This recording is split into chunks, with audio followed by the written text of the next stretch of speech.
आनंद एक कॉलेज में छात्र था। उसने एक कार डीलर के शोरूम में एक सुंदर स्पोर्ट्स कार देखी थी और वो लंबे समय से अपने लिए एक ऐसी ही कार चाहता था। आनंद जानता था कि उसके माता-पिता इसे खरीदने के लिए सक्षम हैं, इसीलिए उसने उन्हें बताया कि उसे ये कार अपने ग्रेजुएशन कंप्लीट होने पर गिफ्ट के रूप में चाहिए। देखते ही देखते वो दिन भी आ गया और पिता ने आनंद को अपने निजी कार्यालय में बुलाया। उन्होंने उससे कहा कि मुझे तुम्हारे जैसे अच्छे बेटे पर बहुत गर्व है।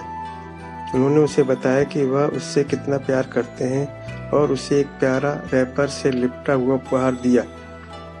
आनंद उस छोटे से गिफ्ट के डिब्बे को देख निराशा महसूस करने लगा, लेकिन वह जानने के लिए उत्सुक था कि ऐसा क्या था उस बॉक्स में। इसलिए उसने बॉक्स तुरंत खोला और उसमें एक लाल कपड़े से लिपटी भगवत गीता देखी। उसका मन बहुत खराब हो गया। उसने अपने पापा से कहा, आप इतने अमीर हैं और मुझे केवल एक गीता दे रहे हैं। काफ़ी गुस्से में वह अपने पिता पर चिल्लाया और अपनी नाराजगी और गुस्से में आकर आव देखा न ताव तुरंत घर छोड़ दिया। काफ़ी साल बीत गए। आनंद अब एक सफल व्यवसायी बन गया था। वह अपने जीवन में खुश था। उसकी शादी हो चुकी थी और उसके 2 बच्चे थे।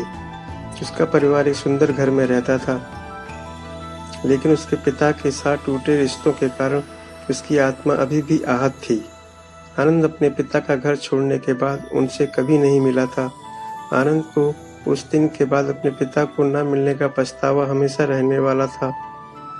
एक दिन उसे एक पत्र मिला जिसमें उसके पिता के निधन की खबर थी और साथ ही यह बताया गया था कि उन्होंने अपने जीवन भर की पूंजी वसीयतनामा के अनुसार अब आनंद के नाम कर दी है।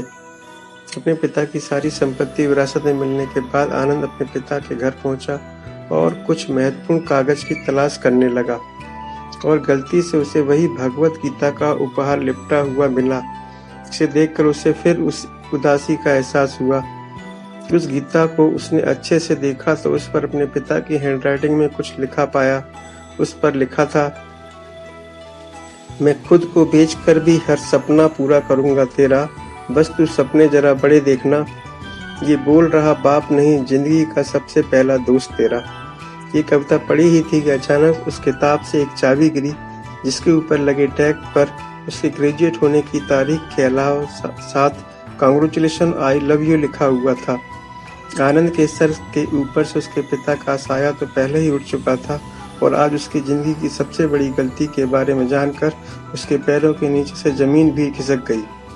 इस दिन आनंद की आंखें और रूह दोनों बहुत पछता रही थीं।